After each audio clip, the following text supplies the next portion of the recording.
Pourquoi transgressez-vous le commandement de Dieu au profit de votre tradition? Le verset 6 dit, vous annulez ainsi la parole de Dieu au profit de votre tradition. Mais vous vous dites, celui qui dira à son père ou à sa mère ce dont j'aurais pu t'attrister,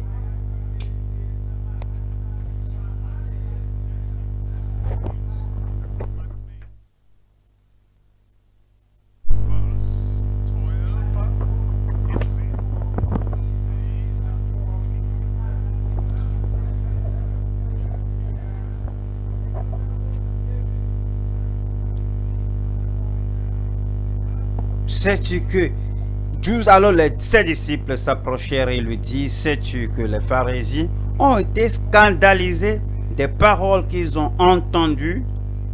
Verset 13, et répondit, toute plante que n'a pas planté mon Père céleste sera déracinée. Le verset 14 dit, laissez-les, ce sont des aveugles qui conduisent des aveugles. Si un aveugle conduit un aveugle, ils tomberont tous deux dans une fosse. Comme nous voyons ce chapitre du jour, nous allons voir les traditions des gens religieux d'une part et la vérité que Christ est venu sanctifier d'autre part, la vérité qui sauve, qui sanctifie, la vérité qui nous conduit dans la voie du royaume de Dieu. Tout ce qui est différent de cela, tout ce qui diffère de la vérité de la part de Dieu, qui peut sauver une âme, parce que depuis l'enfance, tu connais les Écritures, la vérité qui est en mesure de sauver ton âme. Et puis c'est dit, sanctifie-les par ta vérité, car ta parole est la vérité. Tout ce qui diffère de la vérité qui sauve, de la vérité qui sanctifie, de la vérité qui nous établit dans le royaume de Dieu n'a pas de valeur.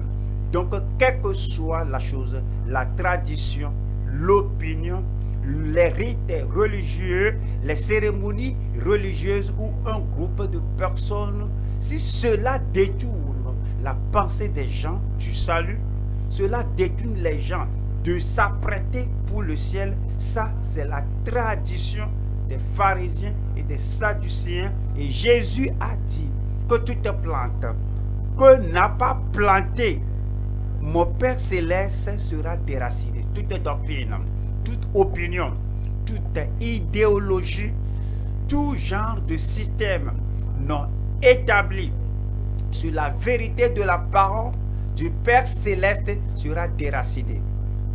Évidemment, les perpétrateurs de cette fausse doctrine seront déracinés eux-mêmes et abandonnés, et ils n'hériteront pas le royaume de Dieu.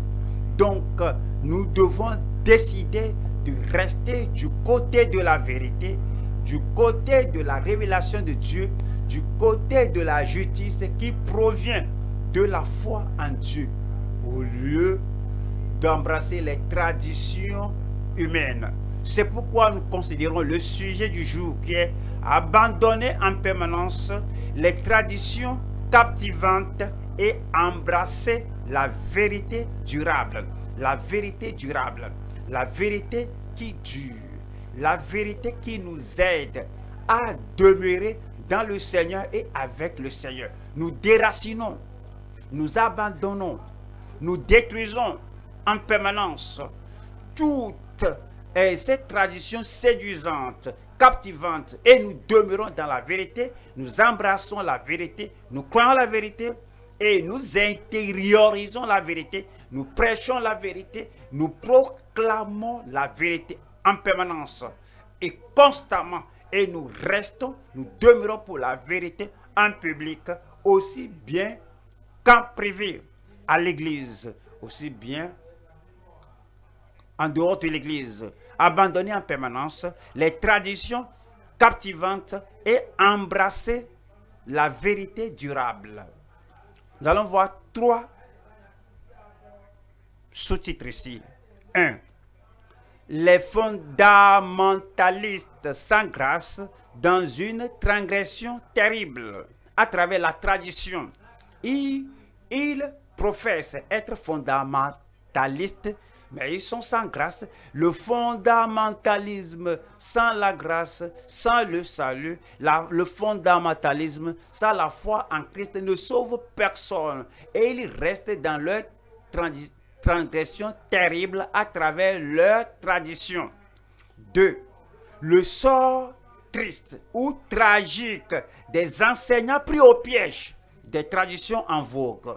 Les traditions qui sont en vogue, alors ils s'accrochent à ces traditions, la tradition ici, la tradition là-bas, et les gens croient que, oui, parce que c'est la tradition en vogue, alors dans tout pays, dans une communauté, dans ce quartier, dans cette église, parce que c'est en vogue, alors ces prédicateurs, ces dirigeants sont pris au piège. Ils sont pris au piège par leur idéologie. Le sort tragique des enseignants pris au piège des traditions en vogue. Numéro 3, c'est la grande foi pour une transformation totale à travers la vérité. Vous connaîtrez la vérité et la vérité vous affranchira. Et si le Fils, qui est la personnification de la vérité, si vous affranchit, vous serez réellement libre. La grande foi pour une transformation totale à travers la vérité. Nous allons au premier point. Les fondamentalistes sans grâce dans une transgression terrible à travers la tradition. Nous allons voir 3 sous-thèmes ici. Première session, c'est la tradition d'une justice extérieure sans le salut. 2. La transgression des réformateurs exploiteurs sans la sincérité. 3. La transformation accompagnée d'une justice évidente par le Sauveur. Nous allons à la première partie ici, qui est la tradition d'une justice extérieure sans le salut. Matthieu 15, verset 2 nous dit: pourquoi tes disciples transgressent-ils la tradition des anciens, car ils ne se lavent pas les mains quand ils prennent leur repas? Et Jésus a dit au verset 3, il leur répondit: et vous, pourquoi transgressez-vous le commandement de Dieu au profit de votre tradition? Les pharisiens étaient les dépositaires de la loi au temps de Jésus-Christ en Israël. Ce sont eux qui défendaient au sérieux toute l'ancienne alliance, le testament que Dieu leur a donné. Ce sont eux qui étaient les défenseurs de la foi à l'époque-là. Et tout ce qui a été donné dans l'Ancien Testament, ils croyaient qu'ils devaient tout superviser. Ce sont eux qui doivent veiller sur tout et doivent préserver tout ce qui a été donné. Mais malheureusement, numéro 1, ils n'ont pas veillé sur les prophéties. La prophétie que Christ viendra, que tout est là, en Genèse, en Exode, en Deutéronome, dans les Psaumes, en Ésaïe, en Jérémie, jusqu'à Malachie. Ils n'ont pas bien veillé sur les prophéties de ce qui devait venir et comment Christ devait venir. 2. Ils n'ont pas veillé sur les promesses de Dieu. Déjà, ils ont remplacé la parole de Dieu par des traditions. Donc, les promesses que le Seigneur a données, ce que le Seigneur fera lorsqu'il viendra, il les sauvera, il les pardonnera, il les guérira, il amènera la pensée de Dieu à eux. Mais ils n'ont pas veillé sur cela. Ils n'ont pas veillé sur les expériences personnelles qu'ils peuvent faire. Les expériences personnelles comme Abraham avait, David avait, Samuel avait, Enoch, Élie, les expériences qui peuvent nous relier avec Dieu. Ils n'ont pas veillé sur ces choses. Maintenant, ils veillaient sur ce qu'eux-mêmes ont amené à leur propre compréhension de la religion. Il y a des gens Il y a déjà comme ça peuvent se trouver en notre sein.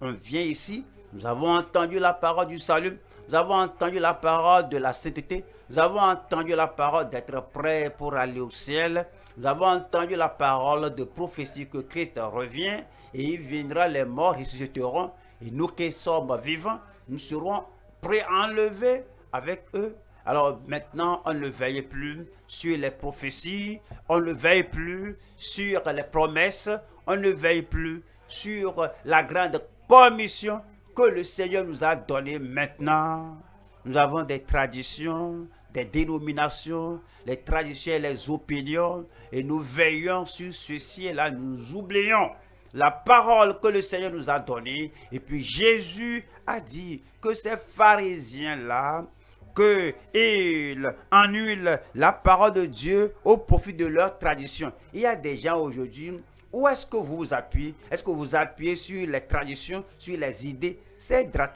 traditions sont très simples. Peut-être on commence le culte à cette heure. C'est nous qui avons fixé l'heure, c'est nous qui avons donné l'heure, que le culte clôt à cette heure, c'est nous qui avons fixé l'heure.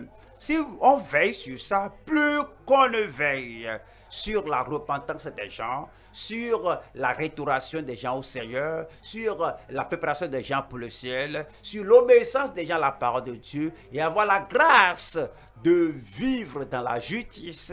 Et on ne veille plus sur la sainteté, on veille sur l'heure. On ne veille plus sur la vérité de la parole de Dieu qui sauve, qui nous fait demeurer honnêtes, intègres, véridiques, mais on veille sur les choses extérieures. Il y a des gens qui veillent sur l'habillement extérieur, ce que vous utilisez, les bijoux pas, vous portez une longue robe ou pas, ou bien en tant que fille, si votre jupe atteste ou pas. On ne veille pas sur la colère dans le cœur, on ne veille pas sur la jalousie qui est dans le cœur, on ne veille pas sur la justice intérieure et la sainteté intérieure que Dieu espère. Alors on devient comme les pharisiens. Alors on est si sérieux, si strict et sur ceux qui n'importe pas au ciel et nous sommes nonchalants et négligents au sujet de ceux qui doit nous amener au ciel. C'est pourquoi Christ leur a posé la question. C'est dit que, et dit, verset 3, il leur répondit, vous, pourquoi transgressez-vous le commandement de Dieu au profit de votre tradition? Nous allons au chapitre 23, Matthieu 23, 25. Matthieu 23, 25 dit, malheur à vous, scribes et pharisiens hypocrites. Vous comprenez? Christ est rempli d'amour, Christ est doux et humble, mais cependant, s'il connaît quelque chose dans la vie des gens, dans le cœur des gens, que ceci ne va pas les aider à aller au ciel, et ceci va empêcher les autres à aller au ciel, parce qu'ils sont les dirigeants du jour et les dirigeants du peuple. Alors Christ serait très fort contre eux, et il condamnerait l'attitude, la tradition là et cette disposition qui essayait de dire que oui, nous sommes les gens intègres, nous sommes les gens qui vous dirigent, c'est nous qui vous dirigeons et ils sont là pour leur barrer la voie. Alors Christ était très ferme pour dire que malheur à vous, scribes et pharisiens hypocrites, parce que vous nettoyez le dehors de la coupe et du plat et qu'au-dedans, ils sont pleins de rapine et d'intempérance. Le verset 28 dit, vous de même, au dehors, vous paraissez juste aux hommes. Vous paraissez juste aux hommes. Mais au dedans, vous êtes pleins d'hypocrisie et d'iniquité. C'est ce que nous devons veiller, c'est ce que nous devons examiner dans notre cœur. On a essayé, beaucoup de personnes ont essayé de maintenir la forme extérieure de la vie profonde Alors, ils ont essayé de former, de garder l'extérieur. Et ils sont très stricts sur cela. Mais l'intérieur est négligé. Il n'y a pas le temps pour prier. Il n'y a pas le temps de s'examiner. Il n'y a pas le temps de dire que suis-je prêt pour l'avènement du Seigneur? Est-ce que je veille sur les principes de la parole, les prophéties de la parole, les promesses de la parole? Est-ce que j'ai en moi, oui, le cœur qui obéit au Seigneur à tout moment, ou bien c'est seulement les choses extérieures? Oui, maintenant, on est très sérieux, sévère sur ceci. C'est pourquoi Jésus a dit que, oui, cette religion extérieure qui est fondée sur la tradition qu'on établit ici et là, n'importe pas devant Dieu. Parce que nous sommes remplis d'hypocrisie et d'iniquité. Voilà le verset 32. 33 du moins. Serpent, race de vipère, comment échapperez-vous au châtiment de la géhenne? Voyons la deuxième partie ici. Nous voyons la transgression des réformateurs exploiteurs sans la sincérité. Voilà, ils veillent sur le lavage des mains. C'est une chose religieuse. C'est pas que ils pensent aux bactéries d'humains, ou du moins aux germes, aux microbes. Ils ne pensent pas à la santé des gens. Bien sûr, si vous devez garder la santé, il faut obéir à l'hygiène. Vous êtes allé aux toilettes, vous êtes sorti, vous devez vous laver les mains. Alors il faut observer, oui, l'hygiène. C'est bon. Mais eux là, ils font cela à cause de la religion et disent que tes disciples ne se lavent pas les mains quand ils mangent. Mais le Seigneur Jésus, lui, il les a corrigés. Ouais, ils sont des gens exploiteurs. Ils croient qu'ils sont pour la réformation. Ils voudraient réformer le pays, réformer la religion et réformer les actions des gens. Y a-t-il des gens en notre sein? Ils viennent au milieu de nous, ils deviennent ouvriers, des dirigeants, et puis regardez tout ce qu'on fait, le salut, la sanctification, le baptême dans le Saint-Esprit, être prêt pour l'enlèvement du cœur. Ceci n'est pas leur intérêt, que leur intérêt, c'est qu'on doit réformer l'Église. Alors, comment vont-ils réformer l'Église? Alors, ils doivent couper et réduire le temps de prédication, ce qu'ils ont appris dans le monde, dans leur profession, que voici comment les gens doivent parler, voici la façon d'interpréter la parole de Dieu, voici comment les gens doivent avoir cette attitude. Alors la communication, ils voudraient réformer notre communication, ils vont vouloir réformer notre application de la parole, ils voudraient réformer le temps de notre adoration du Seigneur, ils voudraient réformer notre mariage, réformer tout, non selon la parole de Dieu, comme les pharisiens. Alors tout ce qu'ils voudraient faire, c'est de réformer Christ. Lui, il est venu du ciel. Il a apporté le message du ciel. Mais pour eux, c'est que eux, ils ont leur idée de la religion. Ce que toi, tu apportes du ciel, quel que soit l'objectif de conduire les gens vers le ciel, cela n'est pas leur souci. Leur souci majeur, c'est qu'ils réforment. Et ils pourraient vous arriver, ils pourraient vous atteindre, vous demander votre secours afin que vous vous joigniez à eux et que vous formez une clique dans l'église, un groupe spécial, une faction dans l'église. Et pas pression, pas force, pas toute chose, pas hypocrisie et pas mensonge. Vous allez vouloir réformer l'église afin que qu'on devienne une église nominale. Je prie que Dieu ne leur permette pas de réussir. Matthieu 15, verset 4. Car Dieu a dit, honore ton père et ta mère, et celui qui maudira son père ou sa mère sera puni de mort. Voyons le verset 5. Verset 15, verset 5.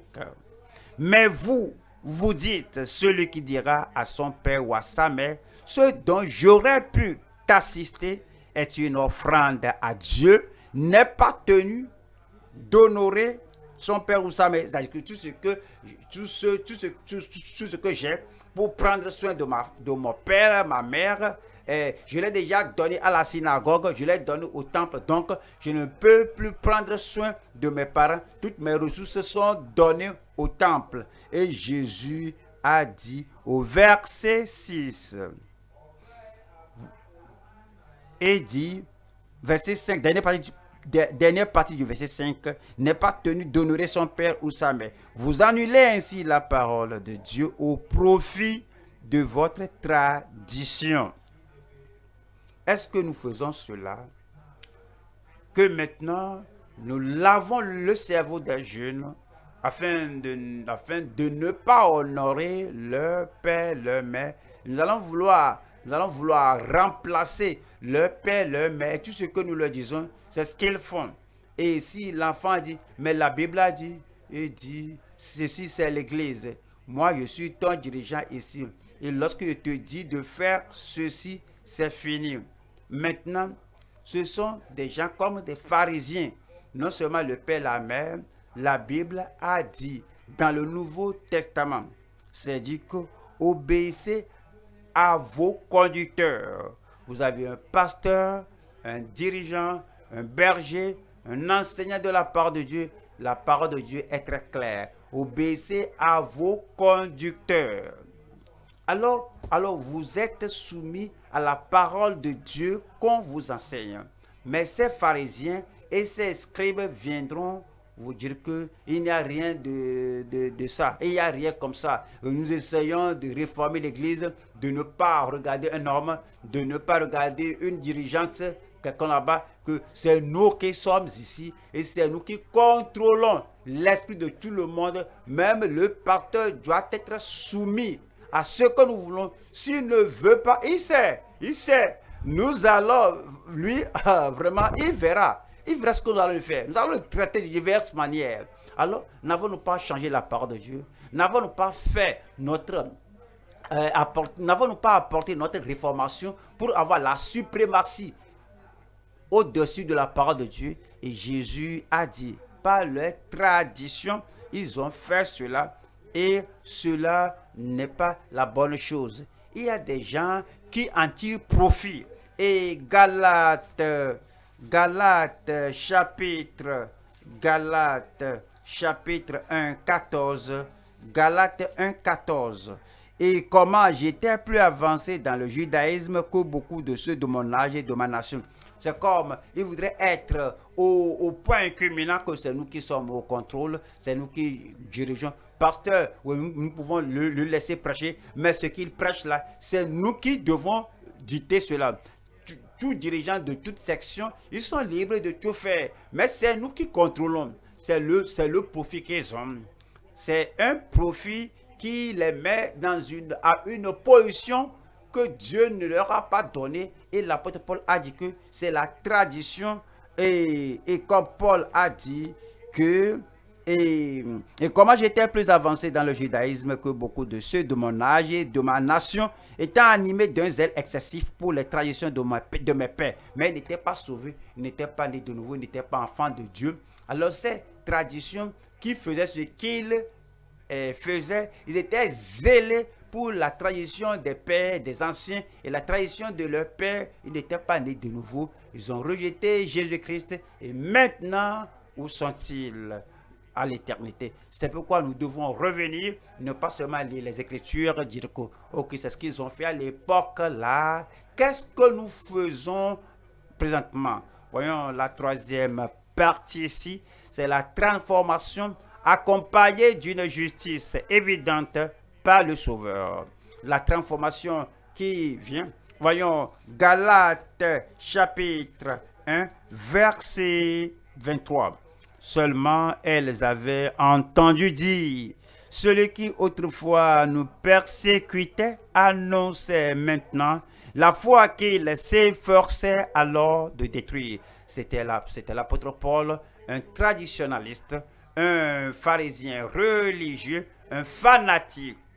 Néanmoins, la grâce de Dieu lui est arrivée et le changement et la transformation sont survenus dans sa vie. Et maintenant, l'évangile qu'il avait persécuté et les gens, le peuple de Dieu qu'il avait persécuté, et alors un changement est survenu dans sa vie. Au lieu d'essayer de les changer, lui-même est transformé. Il est maintenant changé et ils ont appris de lui que celui qui autrefois nous persécutait annonce maintenant la foi qu'il s'efforçait alors de détruire. Et le verset 24 dit: et elle glorifiait Dieu à mon sujet. C'est ce que le Seigneur espère, qu'il y ait un puissant changement en nous, qu'on abandonne les traditions et les choses qu'on faisait contrairement à la vérité de la parole, que nous subjuguons, que nous faisons oublier la part de Dieu aux gens, alors que ces choses soient rejetées et que nous invoquions le Seigneur pour un changement de cœur et une transformation, et que nous offrions au Seigneur, non pour défendre la tradition, ni pour protéger la tradition, ni pour être englouti par la tradition, mais d'embrasser la parole de Dieu en toute sincérité, en toute honnêteté, sans hypocrisie. Romains chapitre 12. Romains chapitre 12, verset 1. Je vous exhorte donc, frères, par les compassions de Dieu, les compassions qui nous sauvent, la miséricorde de Dieu qui nous sanctifie, les compassions qui nous guérit. Je vous exhorte donc parce que vous avez goûté, parce que vous avez reçu les compassions de Dieu, à offrir vos corps comme un sacrifice vivant, saint, agréable à Dieu, ce qui sera de votre part un culte raisonnable. Le verset 2 dit: ne vous conformez pas au siècle présent. Le monde a sa tradition. Le monde a ses pratiques. Le monde a tous les principes par lesquels il fonctionne. Arrivé là où vous travaillez, où ils vont t'instruire comment ils font les choses là-bas. Que ici, voici comment ils font leurs choses. Voici les choses particulières qu'ils font dans ce département-là. Il n'y a rien qu'on fait ici qui soit entendu ailleurs. Si on falsifie un reçu là, et ça s'arrête ici. Si on falsifie quelque chose, cela s'arrête ici. C'est le monde. Et ce sont les traditions dans le monde. Alors il y a des traditions religieuses, il y a des traditions politiques, il y a des traditions mondaines. Alors lorsque vous rentrez au sein du peuple de Dieu, ces choses ne sont pas là. Vous n'avez pas les traditions mondaines, vous n'avez pas les traditions religieuses.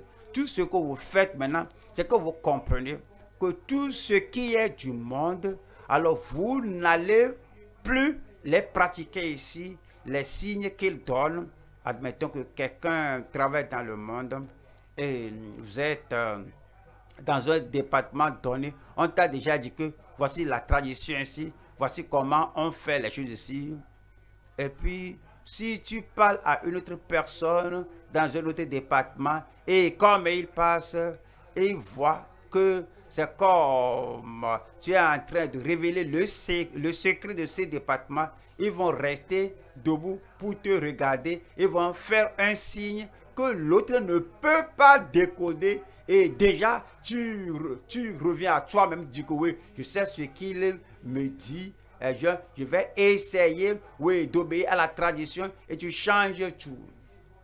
Si cela rentre dans ta vie maintenant, si tu es maintenant comme ceux qui, si maintenant tu es là à veiller sur les gens, s'ils sont libres à obéir à la parole de Dieu, à faire ce qui est bon, et tu viens, tu vois que l'homme là, l'homme là peut arriver à un niveau de révéler ce qu'il ne doit pas révéler.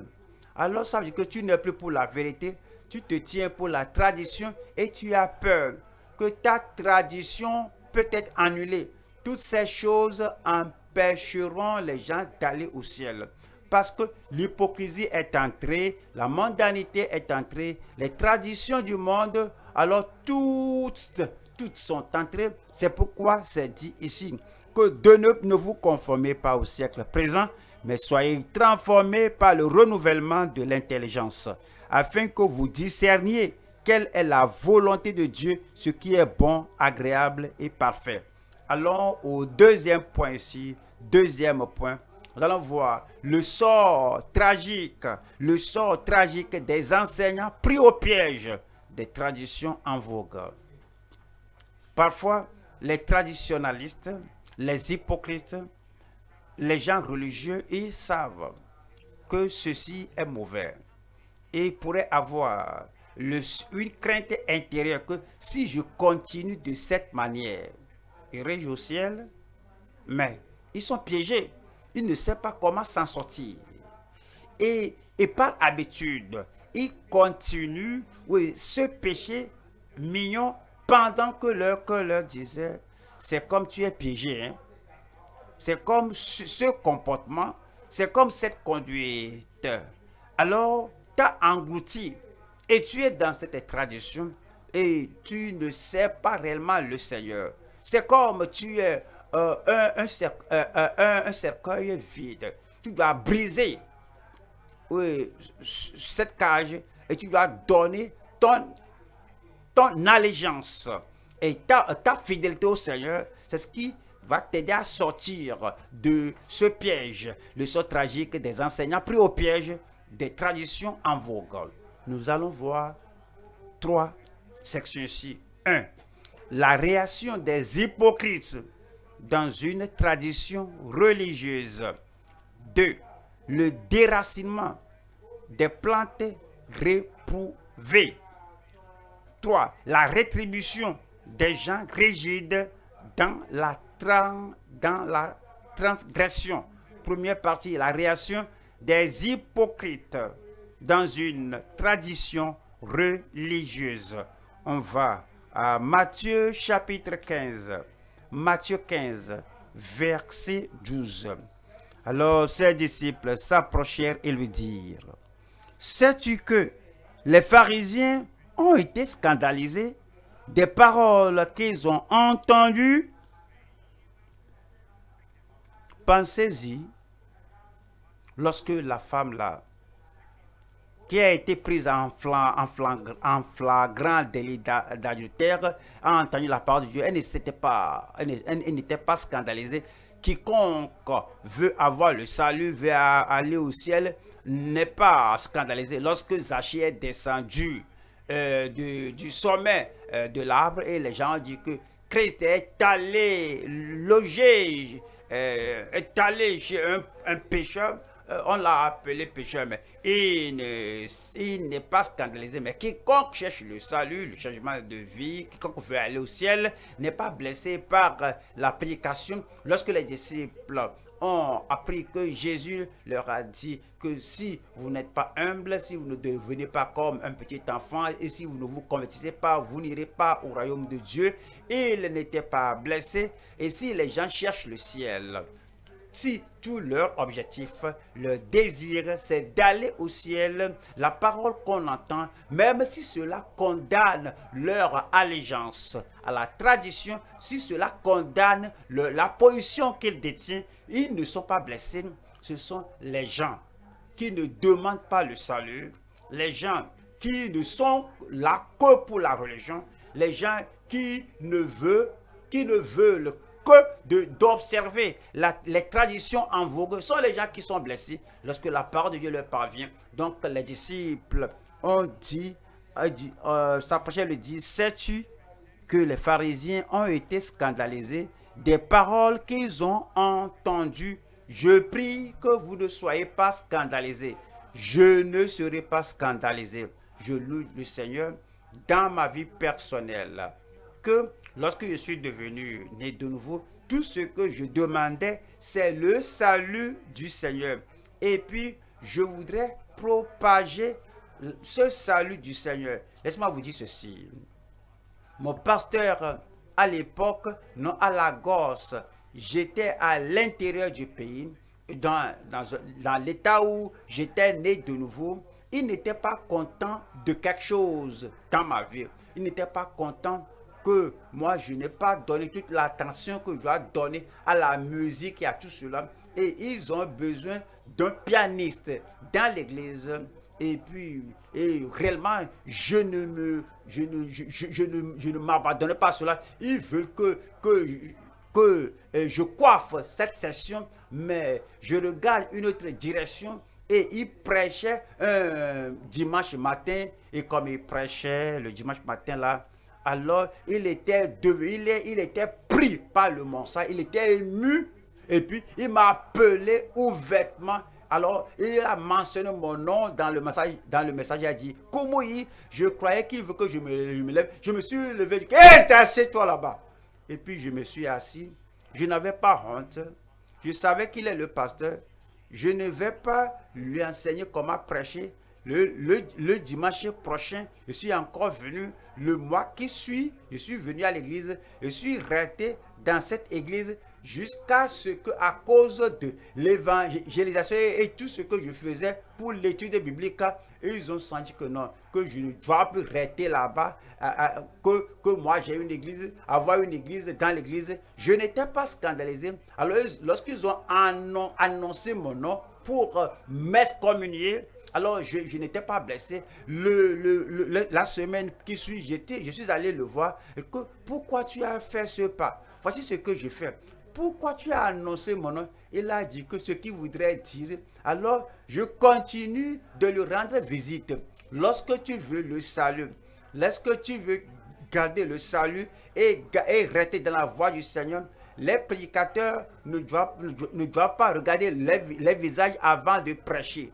Mais ces gens-là, ils étaient scandalisés. Dieu merci, je ne serai pas scandalisé. Pourrais-je entendre votre voix? Voyons, Galates chapitre 4, 16. Galates 4, 16. Suis-je devenu votre ennemi en vous disant la vérité?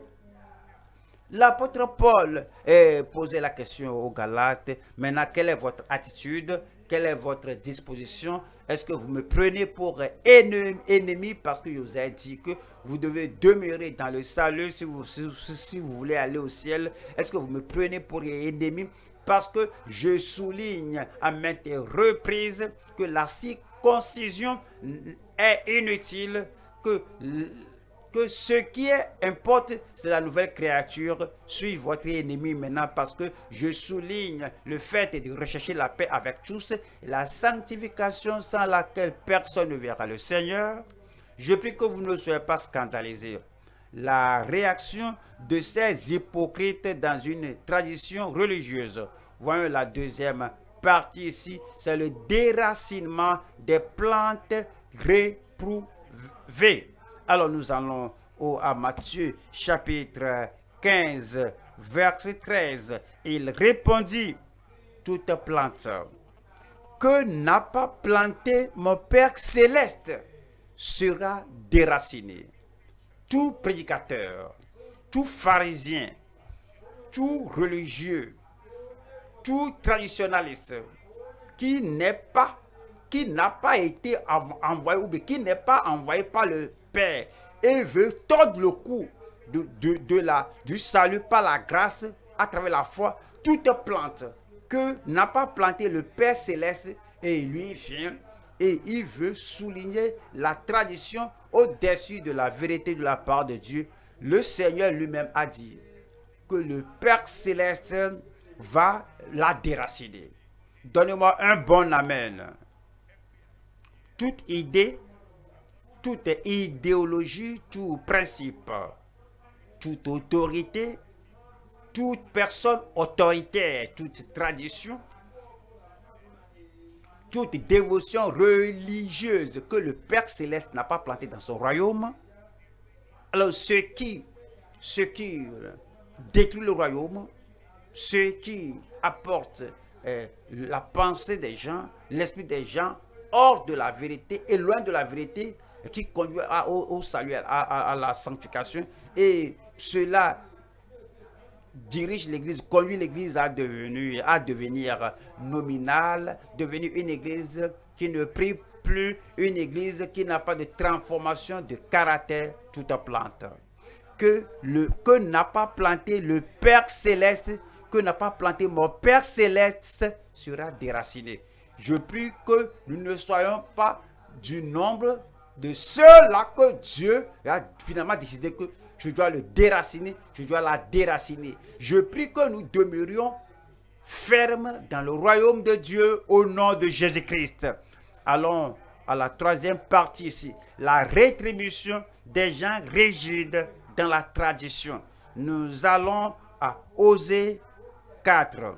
Osée chapitre 4, verset 17. Éphraïm est attaché aux idoles.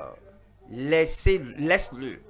Lorsque Dieu parle et parle et parle à maintes reprises, les Éphraïmites, les pharisiens, les traditionnalistes, ils disent que c'est pour un temps, qu'ils continuent de parler pour un moment, et après le temps là, lorsqu'ils seraient fatigués de souligner la vérité du salut et la sanctification et la sainteté, nous sommes toujours ici, ils sont rigides dans leur transgression. Et le Seigneur dirait que qu'est-ce qu'il peut encore faire que laissez-les. Je ne serai pas pareil.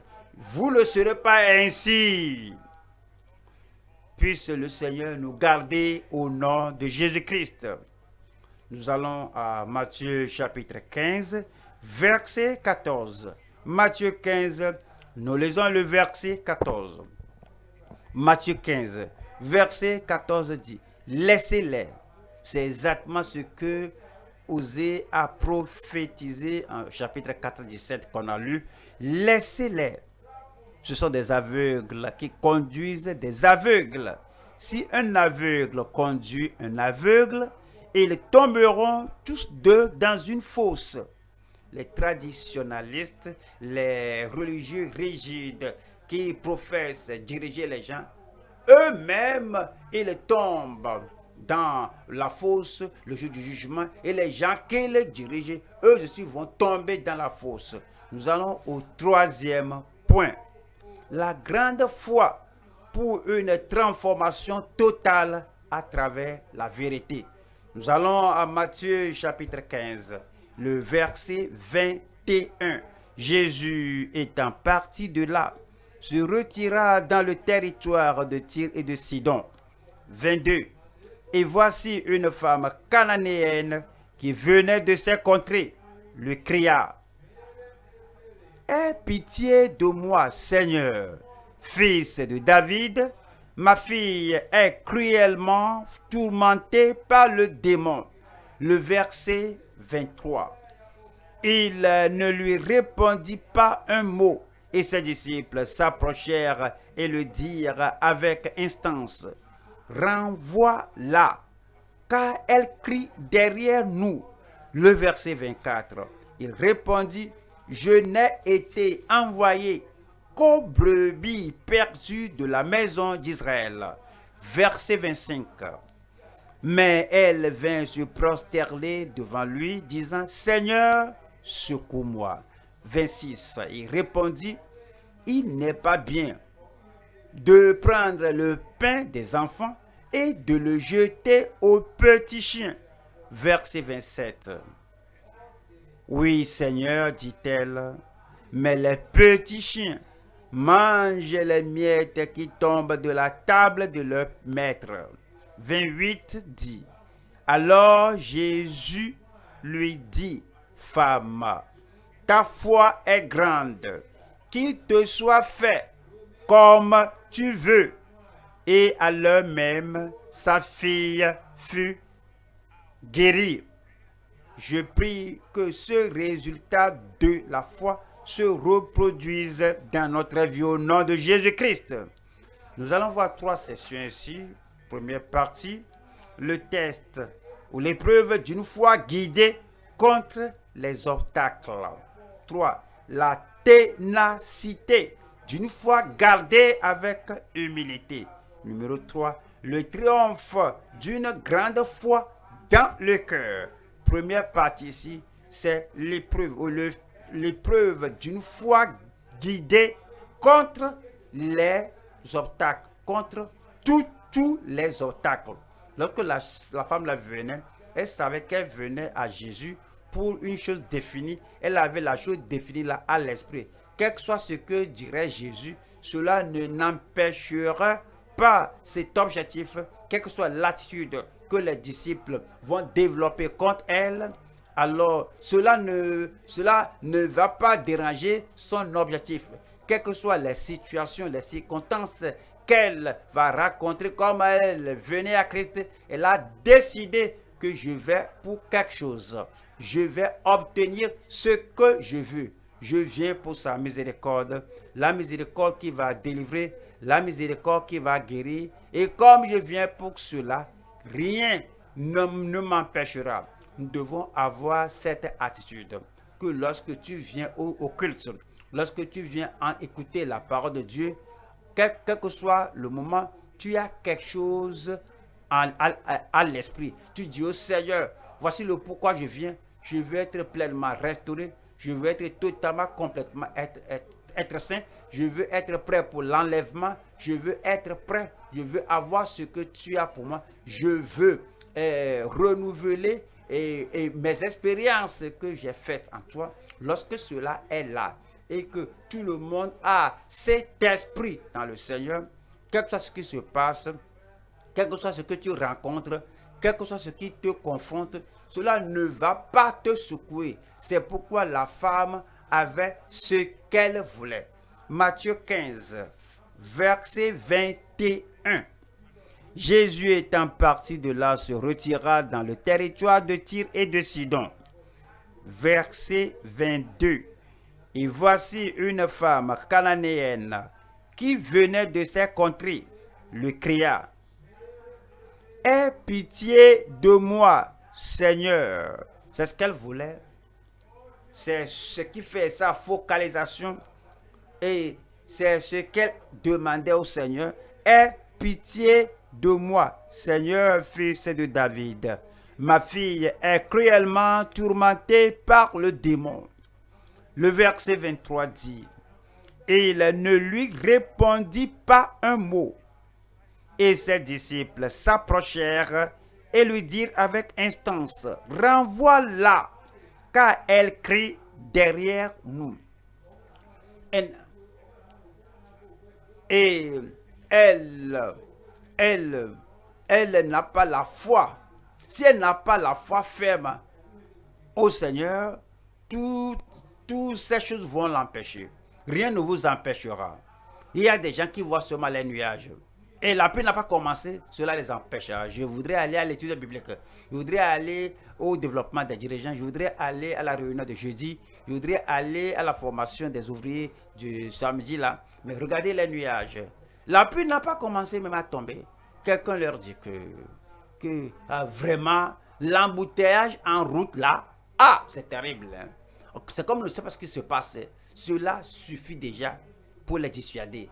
Peut-être ils sont un peu affamés et ils disent que je ne sais pas si je peux essayer d'être là et si je peux revenir avant de manger.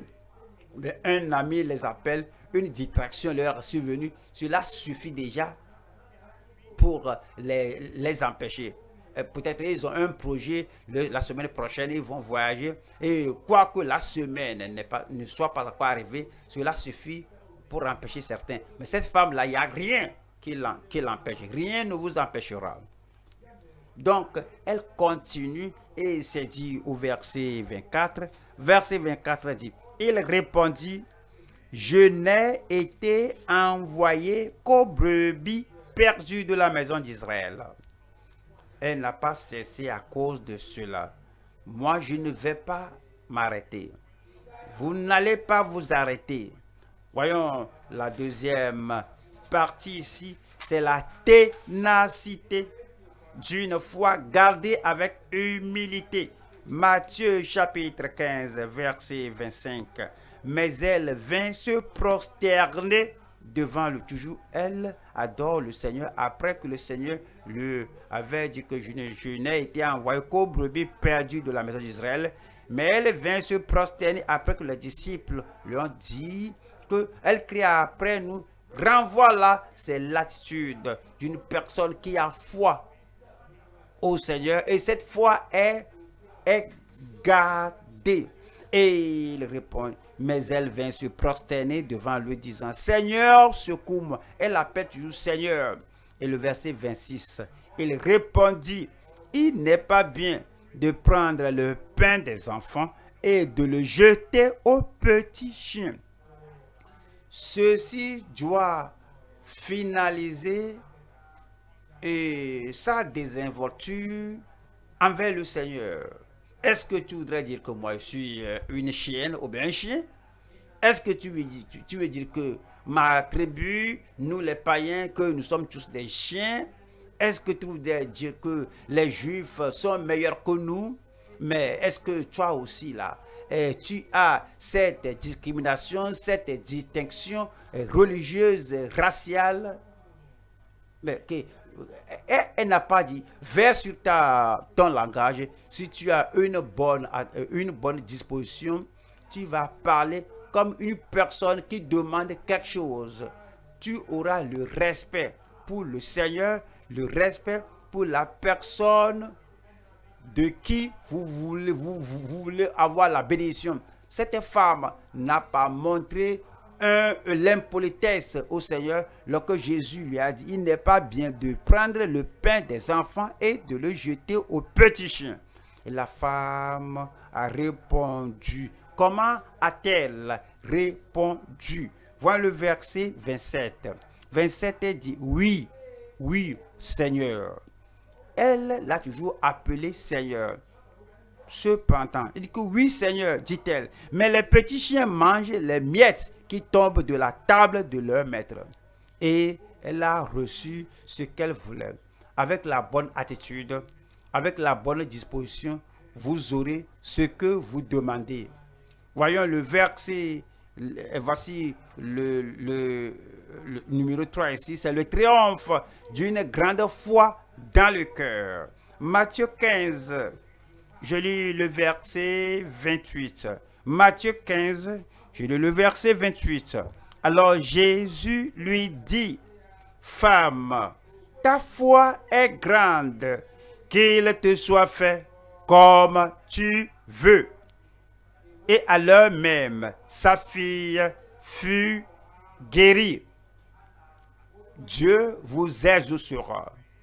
Votre foi ne va pas dérailler au nom de Jésus-Christ. Votre cœur ne deviendra pas impoli, mais vous allez respecter la source de la parole, la source des prodiges, la source de l'œuvre de la parole de Dieu qui entre votre vie, comme vous ouvrez la bouche en disant, Seigneur, voici ce que je veux, et vous n'êtes pas vous n'allez pas ici et là, et la réponse surnaturelle viendra à votre prière au nom de Jésus. Amen.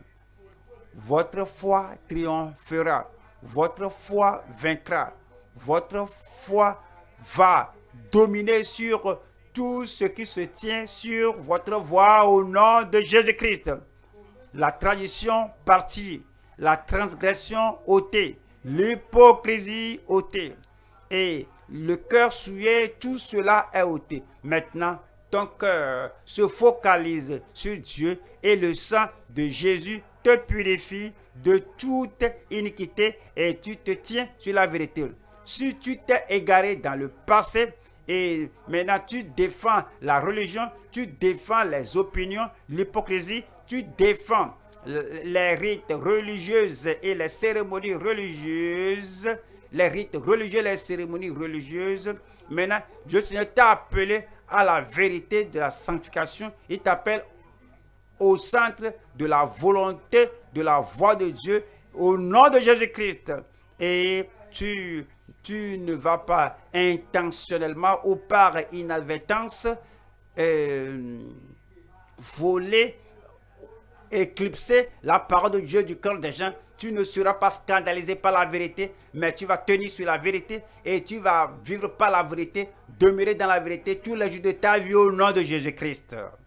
Et toi et moi, nous allons joindre, conjuguer notre cœur, notre esprit, nous consacrer ensemble et combattre pour la foi qui a été délivrée aux saints une fois pour toutes au nom de Jésus-Christ. Vous êtes là? Dieu peut-il dépendre de toi? Pouvons-nous compter sur vous? Tenez-vous debout et priez le Seigneur.